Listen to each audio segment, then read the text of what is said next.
ગુજરાતમાં ફરતી વખતે ક્યારે આવા પથ્થરો પર ધ્યાન ગયું છે? દેખાવમાં તો સામાન્ય પથ્થર લાગે, પણ આ માત્ર પથ્થરો નથી.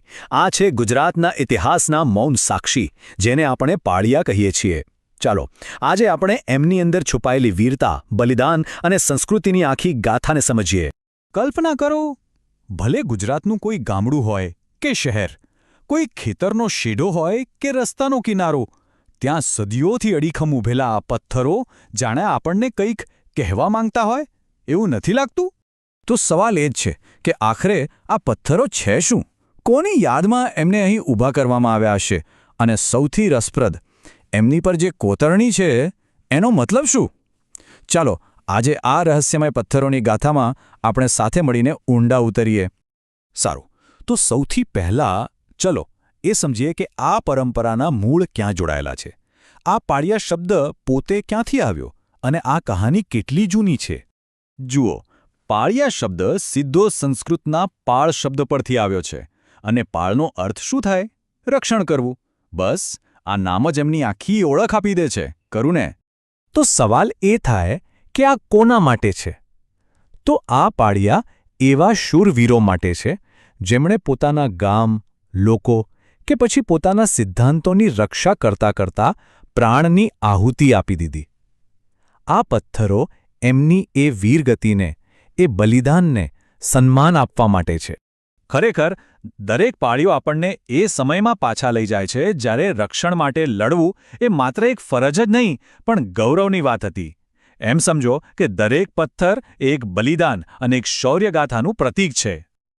તો આ પરંપરા કેટલી જૂની છે? વિચારો, ઇતિહાસકારોનું માનવું છે કે એની શરૂઆત છેક બીજી સદીમાં ક્ષત્રપ કાળ દરમિયાન થઈ હતી. એટલું જ નહીં, કચ્છના અંધૌ ગામમાંથી તો ગુજરાતનો સૌથી જૂનો પાળિયો પણ મળી આવ્યો છે. પણ આ પરંપરા એની ચરમસીમાએ પહોંચી ઈસવીસન 1511માં ભૂચરમોરીના એ ઐતિહાસિક યુદ્ધ પછી સૌરાષ્ટ્રની ધરતી પર હજારોની સંખ્યામાં પાળિયા ઊભા કરવામાં આવ્યા, જે આજે પણ એ મહાન શૌર્યગાથાની સાક્ષી પૂરે છે. ચાલો હવે સૌથી રસપ્રદ ભાગ પર આવીએ. આ પથ્થરોની પોતાની ભાષાને સમજવાનો પ્રયત્ન કરીએ, કારણ કે એમની પરની કોતરણી એ ખાલી ડિઝાઇન નથી, એ તો પ્રતીકોની એક આખી દુનિયા છે. હવે જુઓ, લગભગ દરેક પાળિયાની ટોચ પર સૂર્ય અને ચંદ્ર કોતરેલા જોવા મળશે જ. આ શેનું પ્રતીક છે? અમરત્વનું. એનો અર્થ એવો થાય છે કે જ્યાં સુધી આકાશમાં સૂર્ય અને ચંદ્ર રહેશે, ત્યાં સુધી આ વીરની કીર્તિ અમર રહેશે. કેટલો ભવ્ય અને સુંદર વિચાર છે! હવે પાળિયાના કેન્દ્રમાં જે મુખ્ય આકૃતિ છે એ જ એ વીરની ઓળખ છે. જો એ હાથમાં તલવાર લઈને ઘોડા પર સવાર હોય તો સ્પષ્ટ છે કે એક યોદ્ધા હતા, અને જો એ કોઈ વહાણ પર હોય તો સમજી જવાનું કે એ કોઈ દરિયાઈ યુદ્ધમાં શહીદ થયા હતા. પથ્થર પોતે જ વાર્તા કહી દે છે. અને આ પ્રતીક જુઓ, આ ખૂબ જ વિશિષ્ટ છે. જો પાળિયા પર બંગડીઓ, પહેરેલી ખુલ્લી હથેળી, જાણે આશીર્વાદ આપતી હોય એવી કોતરણી દેખાય, તો એનો અર્થ છે કે આ સ્મારક કોઈ સતીની યાદમાં બનાવવામાં આવ્યું છે. તો સવાલ એ છે કે આ વીરગાથાઓના પથ્થરો ગુજરાતમાં ક્યાં ક્યાં જોવા મળે છે? ચાલો ગુજરાતના નકશા પર એક નજર ફેરવીએ અને સમજીએ. જેમ આપણે જોઈ શકીએ છીએ, પાળિયા આમ તો આખા ગુજરાતમાં છે, પણ ખાસ કરીને સૌરાષ્ટ્ર અને કચ્છના વિસ્તારોમાં એમની સંખ્યા ઘણી વધારે છે. આ નકશા પર દેખાતું દરેક ટપકું એ ઇતિહાસનું એક આખું પાનું છે એમ કહી શકાય. કેટલાક સ્થળો તો પાળિયા માટે એટલા પ્રખ્યાત છે કે એ એમની ઓળખ બની ગયા છે. દાખલા તરીકે હળવદ, જેને પાળિયાઓનું શહેર પણ કહેવાય છે, અને ભૂચરમોરી, એને તો સૌરાષ્ટ્રનો પાળિયા પાટ એટલે કે પાળિયાઓની ધરતી તરીકે જ ઓળખવામાં આવે છે. આ સિવાય વઘલી અને ભોજ જેવી જગ્યાઓ પર પણ ઐતિહાસિક પાળિયાઓની લાંબી કતારો જોવા મળે છે.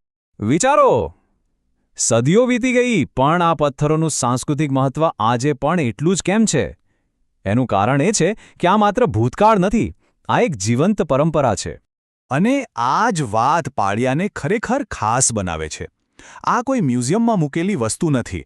આજે પણ લોકગીતો અને દુહાઓમાં આ વીરોની ગાથાઓ ગવાય છે. એટલું જ નહીં, ઘણા પરિવારો તો આજે પણ શ્રાદ્ધ જેવા પ્રસંગોએ પોતાના પૂર્વજોના પાળિયાની પૂજા કરે છે. આ પરંપરા આજે પણ ધબકે છે.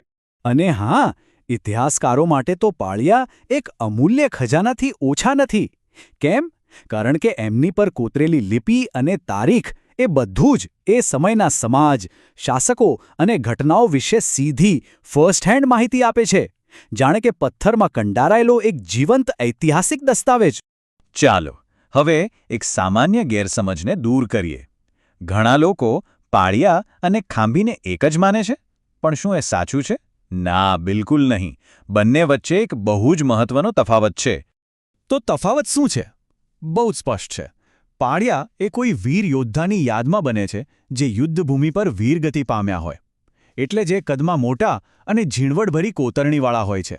જ્યારે ખાંભી એ સામાન્ય રીતે કોઈ પૂર્વજની યાદમાં સ્થાપિત કરાય છે. એ કદમાં નાની અને મોટાભાગે સાદી હોય છે. ટૂંકમાં કહીએ તો પાળિયો એક શૌર્યગાથા છે અને ખાંભી એક સ્મૃતિચિહ્ન. અને અંતે એક સવાલ મનમાં જરૂર થાય છે. આજનો યુગ જુઓ, જે આપણી યાદો બધી ડિજિટલ છે, ક્ષણભંગુર છે, તો એવા સમયમાં પથ્થરમાં કંડારાયેલી આ કાયમી વાર્તાઓ આપણને બલિદાન, સ્મૃતિ અને વારસા વિશે શું શીખવી શકે છે? કદાચ આ પથ્થરો એ જ યાદ અપાવે છે કે સાચી કીર્તિ અને સાચી યાદો એ પથ્થરની જેમ જ કાયમી હોય છે. આ જ વિચાર સાથે આજની આપણી સફરને અહીં વિરામ આપીએ.